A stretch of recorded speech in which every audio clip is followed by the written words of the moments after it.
Dictation 80 word प्रति minute की गति से बोला जाएगा। डिक्टेशन का टाइम शुरू होता है अब। स्टार्ट। सभापति महोदय, खेती के बाद उद्योग का हमारे देश के आर्थिक जीवन में बड़ा प्रमुख और महत्वपूर्ण स्थान है। स्वतंत्रता के बाद देश में बड़े बड़े और मौलिक उद्योग धंधे खड़े किए गए हैं, जिनकी बहुत आवश्यकता थी। उस दिशा में अच्छा प्रयास किया गया है और उनमें बड़ी सफलता भी मिली है। लेकिन जहाँ बड़े बड़े उद्योग धंधे खड़े हुए, वहाँ छोटे छोटे उद्योग धंधों की विशेष रूप से उन उद्योग धंधों की जो देश में परंपरा से चले आ रहे थे, बड़ी उपेक्षा हुई। बहुत से उद्योग धंधे अपने पुराने ढंग से चले आ रहे हैं, उनमें कोई नया परिवर्तन नहीं लाया जा सकता है, उनका कोई विकास नहीं हो सकता है। देश की स्थिति को देखते हुए विशेष रूप से ग्रामीण क्षेत्रों में कौन से नए उद्योग धंधे खड़े किए जा सकते हैं, इस बारे में कोई अनुसंधान नहीं किया गया है।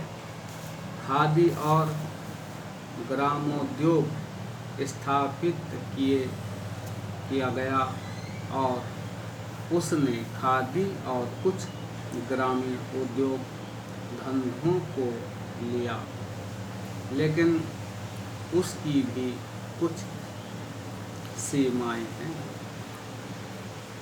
बहुत से उद्योग धंधे ऐसे हैं जिनको प्रोत्साहन दिया जाना था, लेकिन प्रोत्साहन देना तो दूर रहा, ऐसी नीति अपनाई गई कि उनके काम में बाधा पैदा हुई और उनमें बहुत से टूट गए।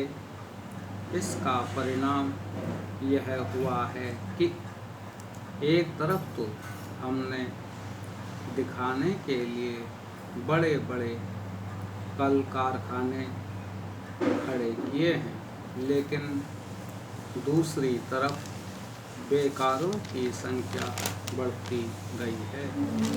आज यह समस्या एक भीषण रूप में हमारे सामने आई है। यदि हम छोटे छोटे उद्योग धंधों को, विशेष रूप से कृषि से संबंधित उद्योग धंधों को बड़े बड़े शहरों में नहीं, दूर दूर ग्रामीण क्षेत्रों में नहीं फैलाते हैं, तो इसके दो दुष्परिणाम होंगे। एक तो उद्योगों का केंद्रीकरण होगा, दूसरे शहरों की जनसंख्या बढ़ेगी, जिससे अनेक जटिल समस्याएं पैदा होंगी। इससे हर एक आदमी को काम नहीं मिलेगा और हमारे जो पुराने उद्योग धंधे जीवन से संबंधित सामग्रियां तैयार करते हैं, उन पर बुरा प्रभाव पड़ेगा। लेकिन सरकार की ऐसी नीति रही है कि उनमें से बहुत से उद्योग धंधे समाप्त होते जा रहे हैं, जिसका परिणाम यह है कि इस उद्योग में लगे हुए आदमी बेकार हो रहे हैं। मैं चाहूँगा कि सरकार ऐसे उद्योग धंधों को अधिक प्रोत्साहन देने का प्रयत्न करे। इस प्रयत्न के लिए हम इस मौके पर सरकार का समर्थन देश भक्ति की भावना से करते हैं।